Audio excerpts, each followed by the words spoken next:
मिट्टी के पात्र का मैं ऐसा ज़बरदस्त उपाय आज आपको बताने के लिए जा रहा हूँ, जिस मिट्टी पात्र को लोग बेकार समझते हैं, मिट्टी के पात्र में भोजन करना नहीं चाहते, मिट्टी के पात्र को घर में रखना नहीं चाहते हैं, उस मिट्टी के पात्र से लोग अमीर बन जाएंगे। उस मिट्टी के पात्र में भोजन करने से आप अनेक प्रकार की परेशानियों से छूट जाते हैं, यहाँ तक कि कुछ ग्रह भी आपको सपोर्ट करने लगते हैं और आपके घर की आर्थिक स्थिति सुदृढ़ होने लगती है। मिट्टी के पात्र का मैं बताने के लिए जा रहा हूँ कि कौन से दिन मिट्टी के पात्र अपने घर में लाना चाहिए और किन किन सामग्रियों के मिट्टी के पात्र में केवल रखने मात्र से आपके जीवन में क्या क्या प्राप्त होने वाला है। मिट्टी के पात्र में पहले भी ऋषि महर्षि बड़े बड़े संत और बड़े बड़े राजाओं ने भी भोजन बनाया है और प्रसाद को ग्रहण किया है। मिट्टी के पात्र पहले अनादिकाल से हमारे घरों में रहा करते थे। मिट्टी के पात्र, चांदी के पात्र, सोने के पात्र, ये जो अल्मुनिया और स्टील आज के परिवेश में जो दिखाई दे रहा है, ये किसी भी तरह से आपके लिए फ़ायदेमंद साबित नहीं हो सकता है। इस बात को मैं इस वीडियो में चर्चा करने के लिए जा रहा हूँ। मिट्टी के पात्र का हमारे जीवन में कितना बड़ा लगाव है, आप लोगों ने अक्सर सुना होगा। मानस की चौपाई में लिखा है, छितजल पावक गगन समीरा, पंच रचित यह अधम शरीर। ये शरीर भी 5 तत्वों से बना हुआ है और मिट्टी भी 5 जो तत्व है वो मिट्टी में सदैव रहता है। ठीक है, मिट्टी में अग्नि का भी वास होता है, मिट्टी में जल का भी वास होता है, मिट्टी में हवा का भी वास होता है, अनेक प्रकार के चीज़ मिट्टी में होते हैं और उन मिट्टी के पात्रों को आपके जीवन में बहुत बड़ा प्रभाव है। ठीक है, इसलिए इस वीडियो को लास्ट तक देखिएगा। अगर आप मेरे चैनल पर नए नए हैं तो आप मेरे चैनल को सब्सक्राइब कर लीजिए, ताकि कोई भी वीडियो आप तक अपलोड हम करें तो सीधा उसको नोटिफिकेशन पहुँचे और आप इस वीडियो से लाभ प्राप्त करेंगे। सबसे पहले मेरा नाम ब्रजकिशोर चंद्र शास्त्री है और आज मैं मिट्टी के पात्रों पर आपके साथ चर्चा करने के लिए जा रहा हूँ।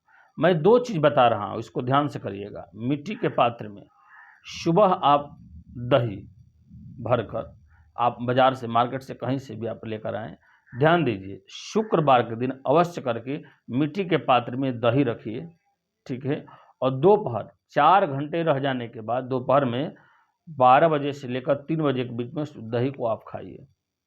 शुक्रवार के दिन जो दही नहीं खाने वाले व्यक्ति हैं उस तरह के, तो वो क्या करें कि उस मिट्टी के पात्र को स्पर्श करें शुक्रवार के दिन दही भरकर, और जो खाने वाले व्यक्ति उनको खिला दीजिए।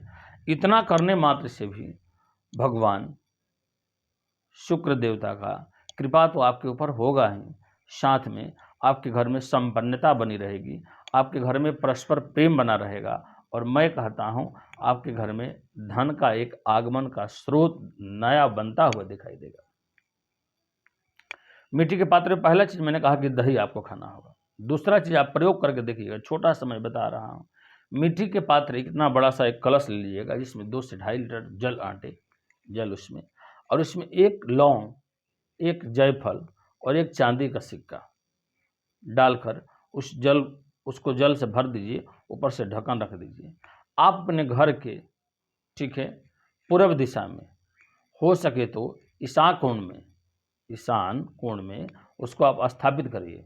ईशान कोण में, ये ईशान कोण आप समझ रहे हैं, उत्तर पूर्व के कोण को कहा जाता है, वहाँ उस कलश को स्थापित करिए। प्रत्येक 7 दिन के बाद उसमें आप जल भरिए। 1 महीना तक, 4 सप्ताह तक इस प्रयोग को करके देखिए। बीमारी घर से जाने लगेगी, परेशानी घर से जाने लगेगी, समृद्धि घर में आएगी, प्रेम घर में आएगा और भारी आपदा विपदा भी आने वाला होगा तो टलता चला जाएगा। इस प्रयोग को, छोटा सा उपाय है, इसको करके आप देखिएगा। 1 महीने के बाद फिर उस जल को आप ले जाकर किसी अच्छे जगह पर उस जल को गिराइए जहाँ पैर ना पड़े। ठीक है, अगर हो सके तो रेगुलर सिस्टम को चलाते रहिए, बहुत आपको लाभ मिलेगा। अगर हाँ, मिट्टी के पात्र में आप भोजन करते हैं तो सोने के पात्र में भोजन करने का जो पुण्य लाभ आपको मिलता है, जो आपको एनर्जी मिलती है, जो पावर मिलता है, जो व्यवस्था मिलती है, वो मिट्टी के पात्र में भोजन करने से मिलता है। आप तो अनेक प्रकार के मिट्टी के बर्तन भी आ गए हैं, इनका आप प्रयोग करके देखिए, आपके जीवन में काफ़ी चमत्कार होगा, लाभ होगा। खास करके व्रत के दिनों में मिट्टी के पात्र में आप जल पीकर भोजन करके आप देखिए, राहु केतु शनि आदि ग्रह भी आपके सही होने लगेंगे। नारायण।